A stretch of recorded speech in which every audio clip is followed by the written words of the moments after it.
नमस्कार जय जगन्नाथ ओडिशा किचन को आपण मानक बहुत बहुत स्वागत।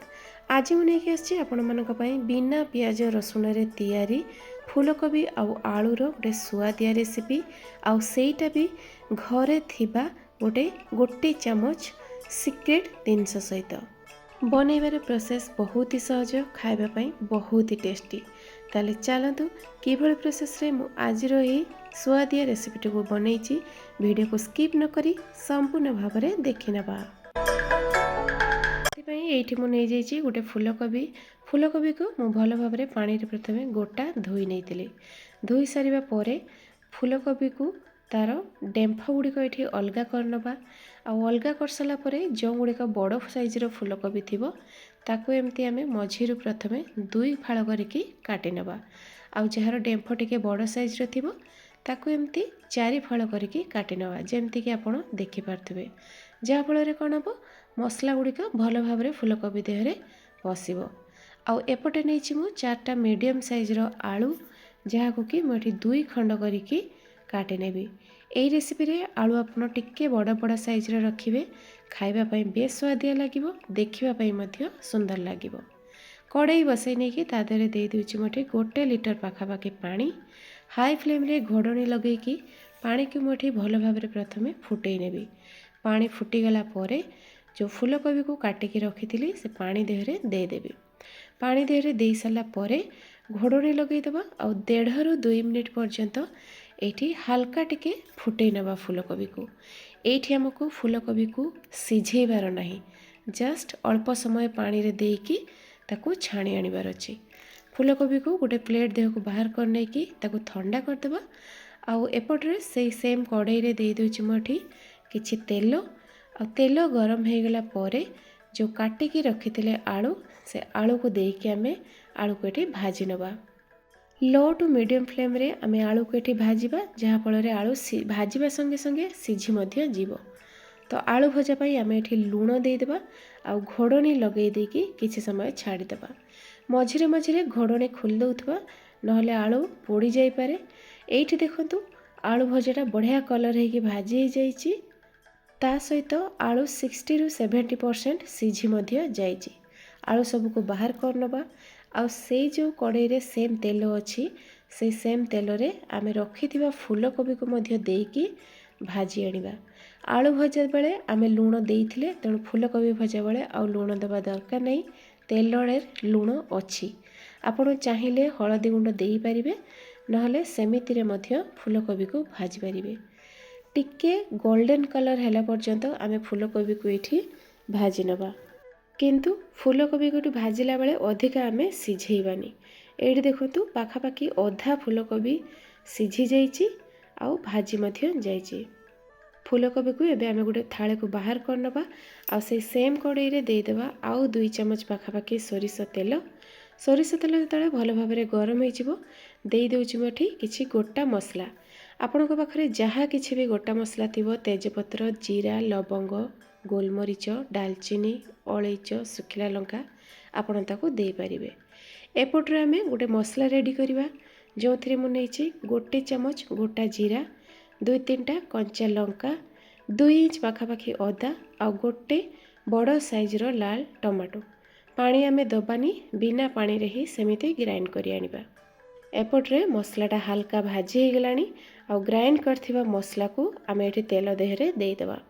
मसला दे सारा परे फ्लेम को एठी पूरा लो टू मीडियम रे रखिबा आ मसला को भल भाव में कषि नबा।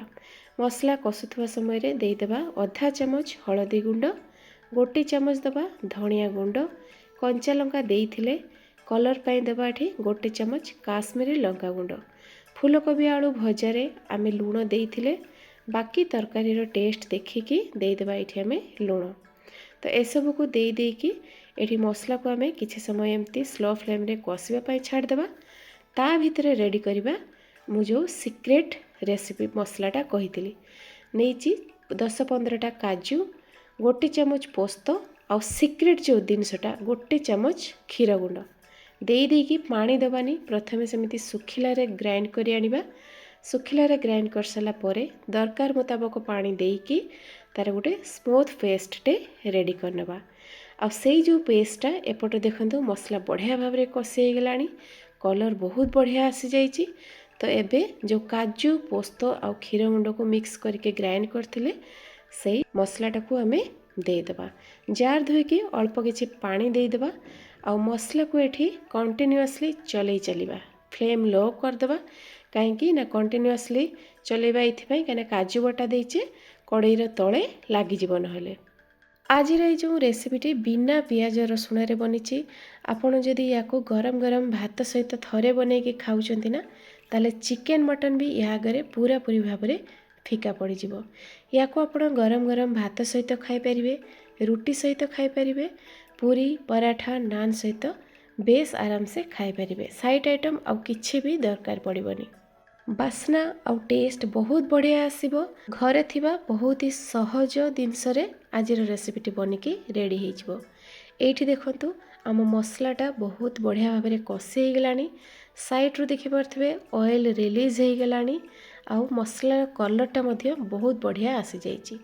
एई स्टेज रे आमे कोन करबा ना भाजिकी रखिथिबा जो आलू देदेबा आउ फूलकोबी को मध्य देदेबा आलू फूलकोबी दुईटा जाक दे सारिकी आमे मसला सहित भल भाव में मिसई देबा आउ लो टू मीडियम फ्लेम रे आमे 2 ରୁ 3 मिनिट पर्यंत एसबू को आउ टिके कषि नबा 2-3 मिनिट परे जेतेबेले कषुथिबे देखिबे फूलकोबी आलू कषार कलरटा बहुत बढ़िया आसीजिवो देखंतु 2-3 मिनिट परे बहुत बढ़िया भाव में कषि हो जाइए आ तार कलरटा आहुरी बढ़िया भाव में चेंज हो जाइए। तो एबे आमे कोन करबा या देरे देबा पानी एठी अधा कप पाखापाखि दे दूची गरम पानी कहीं तरकारी आमर ऑलमोस्ट हो आसिलानी ता छड़ा गरम पानी देबे तरकारी टेस्ट बहुत बढ़िया आसीबो। एही रेसिपी रे आपण अधिका झोल करिवेनी किबा अधिका सुखिला करिवेनी जस्ट जुगजुकिला टाइप रो रखिबे तरकारी खाइबा पई बेस स्वादिया लागिबो। अधा कप पाखापाखि झोल पानी दे देकी एठी मु 2 ରୁ 3 मिनिट पर्यंत छाड़ी देबी फुटिबा पई तरकारी 2-3 मिनिट फुटिगला परे एठी अधा चामच पाखापाखि देदेवी गरम मसला गुंड आउ अल्प किछि कटा धनिया पत्र देदेवी बास रेडी हो गला हमर बिना पियाज रसुण रे सुस्वादिया फूलकोबी आउ आलूर गोटे टेस्टी स्वादिया रेसिपी। गैस फ्लेम को बंद करदेबा एबे देखंतु तरकारी रो फाइनल लुक बहुत बढ़िया भाव में तार कलरटा हेची बहुत देखा जाउची बहुत स्वादिया। तेबे मु निश्चय चाहिए यही भाया प्रोसेस रे आपण घरे बनातु खातु। आजिर रेसिपीटी भल लगी चैनल को लाइक करंतु शेयर करंतु सब्सक्राइब करनथिले प्लीज सब्सक्राइब करंतु। तो पुणी देखावा आ गोटे नुआ वीडियो रे नुआ रेसिपी सहित से पर्यंत रहूची नमस्कार जय जगन्नाथ।